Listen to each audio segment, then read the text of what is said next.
માતાજીને તો ન્યાય આપો.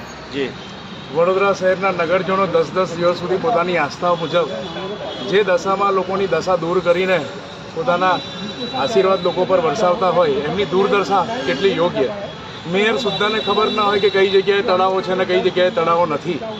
તળાવની વ્યવસ્થા નહીં. હવે આ લોકોને ખબર છે કે ભાઈ માતાજીના સ્થાપના થાય, એનું વિસર્જન થાય.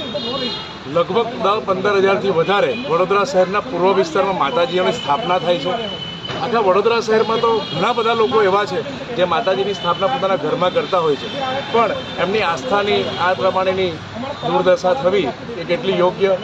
જો મેયરને જ ના ખબર હોય તો અહીંના તમામ અધિકારીઓને પણ આ જે કૃત્ય કર્યું છે ને એમનું ભોગવવામાં 100% આવશે. કેમ કે હવે તો માતાજી પોતાના એમના દ્વારે આવ્યા છે કે ભાઈ હવે લોકોને નહીં પણ અમને તો ન્યાય આપો. કે આ મેયરની